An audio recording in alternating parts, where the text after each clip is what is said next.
humans, my name is Slady, and welcome to my channel. Today I'm going to be talking about zombies. It's not hard to tell, I love horror. From classic spooks that make you afraid of the dark to hilariously bad slashers. I watch it all, and I enjoy it all.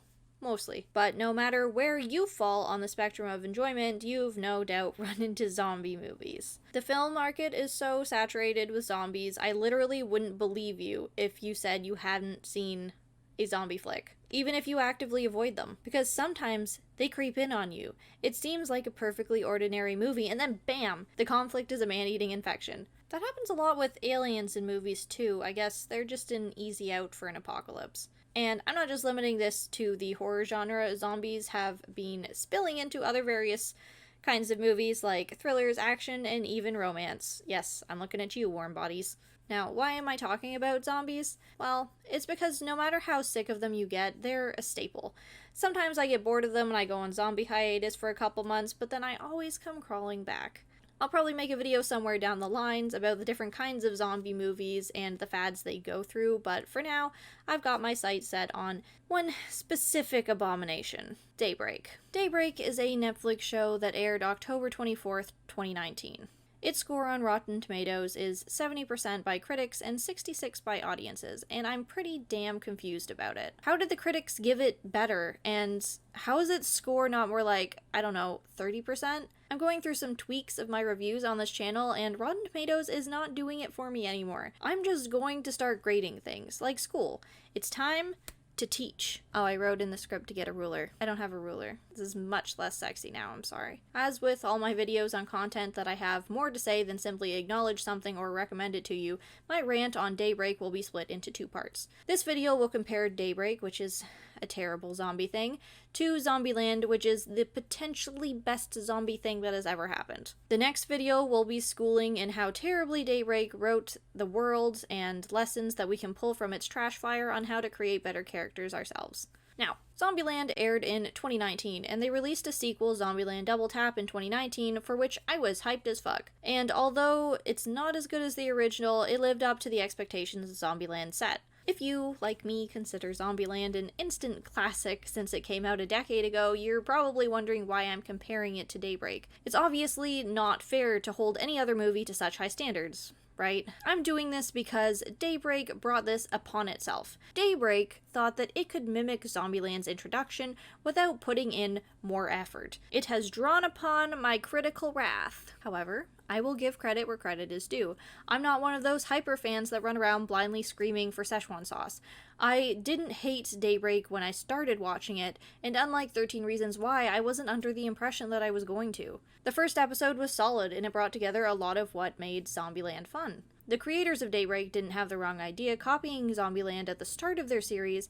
Their veer towards Riverdale, however, was their downfall. I picked up Daybreak because it seemed like it was going to be a Zombieland-inspired TV series, but if it had drawn inspiration from Zombieland in its opening episode, it did not stay true to it as it went along. So, Zombieland and Daybreak open in a similar fashion. Our introduction to the world is voiced over by our protagonist, an outcast in former society that's learned to thrive like others couldn't in the apocalypse. They're generally witty. Zombieland takes a darker tone to the situation, while Daybreak errs on the side of excitement, but nevertheless we have a smart, stays in his lane, and survives protagonist to root for. The formula is not exact, but Daybreak takes all the essential elements of Zombieland and finds a way to add them in. We get flashbacks of the main character shortly before the apocalypse to get an understanding of who they were in context to how they've been affected. The main character gets a more badass male companion. When given the choice to do the right thing, the main character chooses to trust a younger female, assuming she's a damsel in distress, and is surprised to find that she's more of a badass than him too.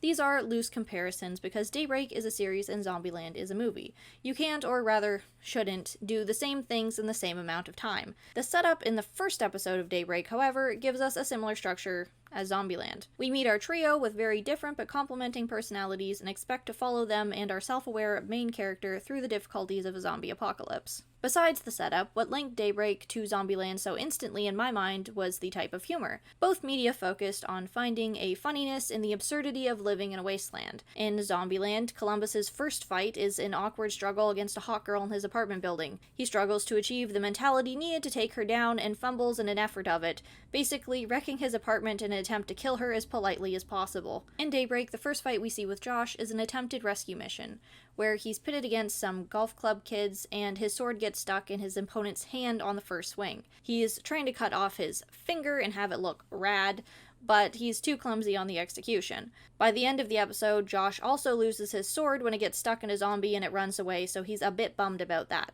As I mentioned, despite the technical seriousness of the situations, through the lens of our endearing outcast, we find it funny. There are clear violent consequences, but they're downplayed by the absurdity of the occasion and the poor execution of a regular human forced into it. This is where I stick my finger up and go, but there needs to be a balance to this kind of comedy. The humor comes from us being grounded and witnessing the absurd reality. Zombieland does not break from its sense of realism, but within the second episode of Daybreak, it does. The funny, absurd reality we're introduced to deteriorates into a nonsense reality, which is neither compelling nor amusing. I am not going to get into characters in this video. If you'd like a breakdown of the biggest flaws in Daybreak, check out my next video. To short form it, Zombieland introduces simple characters and expands on them in small, subtle ways that don't rewrite them. It just makes them better. Daybreak has its characters doing 360 no-scopes of logic every other episode, so it's impossible to care about them. And if you can't find enjoyment in the characters, you're left with the world and premise. I don't have a problem with Daybreak taking a more exaggerated stance on resource consumption, considering it's a show about teenagers in a post-apocalypse that split their town into high school clique territories. I do have a problem with them disregarding every aspect of human logic that comes with sustaining in a wasteland. Zombieland does a great job of addressing resources, although, funnily enough, both worlds are represented as still having running electricity no matter how many months have gone by since the initial disaster. Zombieland follows a moving troupe. They have a destination and they're on the go. Because of this, they scavenge. They take what they need at what locations they can get it, from food to cars, gas, and guns. It's all just a take and go. And an iconic trait of Tallahassee is that he likes to let off steam by destroying things. This doesn't come off as wasteful, however, because there's always a close alternative, or the item of his wrath has no real value. Since they're constantly moving, there's no value to them in a convenience store on a highway that they will never come back to, or to anyone else because there's so few humans left compared to the product left in the world. Daybreak has a problem in this aspect because it's the exact opposite. The teens in the show are settling into their town and they have territories. We are never shown that they have made any attempt to leave the town or had outsiders enter. Josh is genuinely surprised to find out that everyone is still playing Call of Duty and Overwatch with kids around the world because many of them assumed that this was it. These are all the people that are left. And in that mentality, we see absolutely no rationality for any of the characters involved. They do not cache resources or prepare for impending shortages aside from Josh, who does so in his apartment. They never go back to after the first episode until the end of the season. One of the factions, the Glamour Squad, or whatever they're called, are a cult of toxic femininity that hosts an entrance trial, the first round of which is a bouquet of inedible poisoned food. Not only is the test stupid, it's a waste. You could excuse the show for, say, only using non-perishables in the situations they can be reused for the banquet multiple times, but the banquet includes shrimp and fresh meat. These characters are literally throwing this shit away with no means of getting more once it's gone, and it's a wonder they still have food at the start of the show to begin with. I'm not even going to ask how in the last episode there's still fresh fruit. That is nitpicking, though, and where Daybreak completely dropped the ball was when it forgot it was a show based on the premise of zombies. For reasons, a nuclear blast vaporized most of the adults and left the rest zombified. What made the first episode of Daybreak good and got me genuinely intrigued to see where it went, despite the over-the-top teen tropes, was that it heavily focused on zombies as an inherent factor of the world. It was inventive when Josh and his friends threw blood at their enemies to draw in zombies and disperse the attackers so they could escape. They weaponized the zombies, and that was cool. As each episode passed, however, zombies became less and less visible